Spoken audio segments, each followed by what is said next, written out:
Government through the Ministry of TESO Affairs has injected close to 2 billion Ugandan shillings in the refurbishment of 8 dilapidated government-aided primary schools. This intervention is aimed at uplifting the standard and the enrollment of schools in TESO sub-region under presidential pledges. Details follow on this story. The learning environment in TESO sub-region was temporarily shattered during the insurgency era, when most primary schools were used as shelter for internally displaced people. Government, through the Ministry of TESO Affairs, embarked on refurbishment program of the affected schools in the last financial year.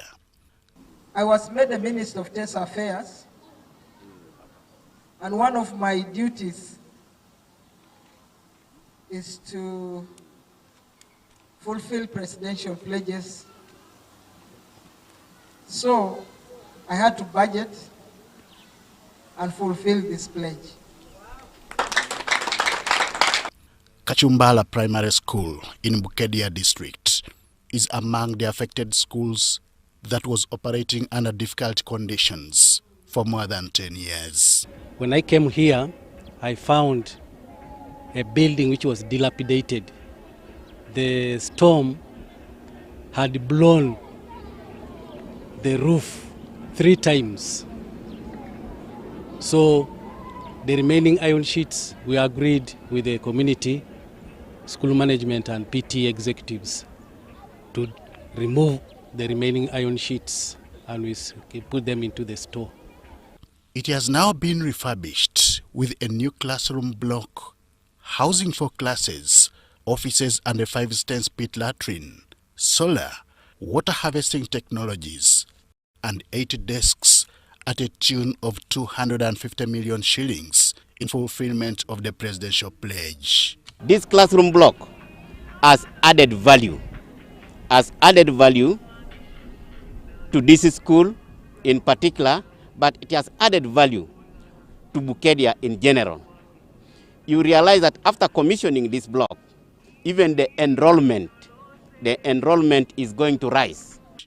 Other schools that have received new facilities of the same type and teachers' quarters in TESO sub-region include Komi Boys, Kabera Pila Primary School, Kaler Primary School, Agule Omito Primary School, and Colon Primary School, among others. Because as I talk now, some children have started transferring themselves to this school because of its beauty. Even performance, our children are now well motivated and they are ready to learn. Even the teachers are impressed, they are willing to teach very well. Our parents are also now having interest in the school since they have seen the school very nice. Sincerely, we are very, very grateful and we pray that the government continues.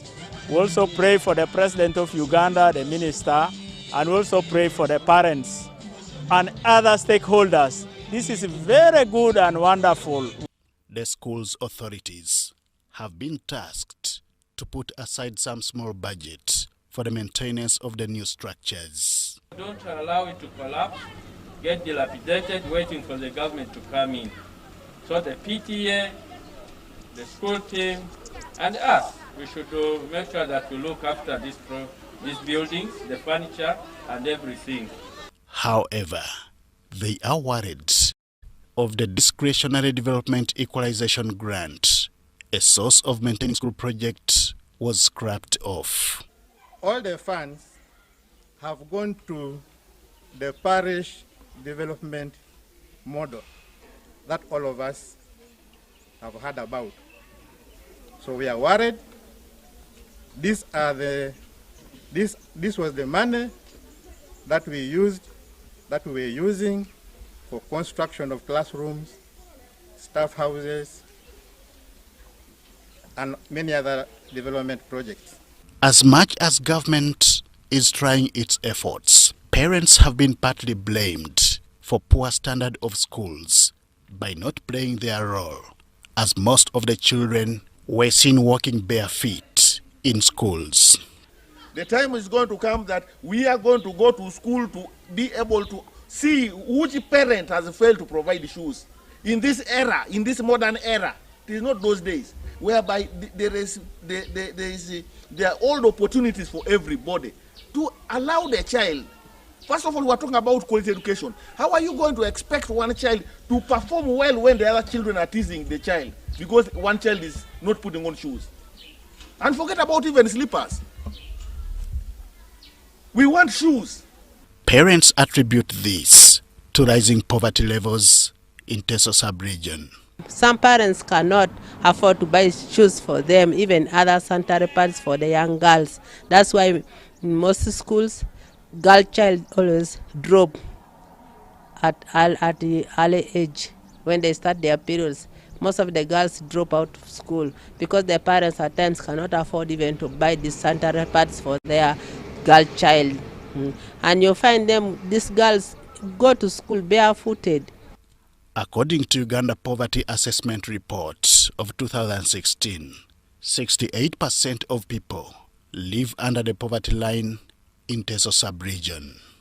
This prompted the Ministry of TESO Affairs to inject more than 5 billion shillings in micro-support projects that has seen most of the vulnerable people taking their children to other schools. There are some farmers from Kidongole. We train those people, then they pay us money. That money we use for paying us to pay us our children the school fees. When we sell our rice, we take our children to school, and that money has also helped us in fighting poverty. Like when a child falls sick, we have not been having a source of income, but this time, after, you can even sell cassava. The project has now covered 30% of the parishes in TESO sub-region and is now on high demand by those who have not yet benefited. But the State Minister for TESO Affairs, Agnes Akirori Egunyu, says her ministry is constrained by the minimum budget that has not allowed her to roll out the project to the rest of the parishes. We take long because we have so many competing priorities, and I cover the whole of TESO and also the resource envelope. But as TESO Affairs, as the minister in charge, we are committed to serving the people of TESO.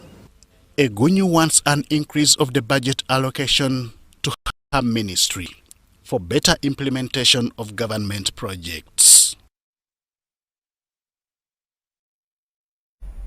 Great improvement for TESO right there.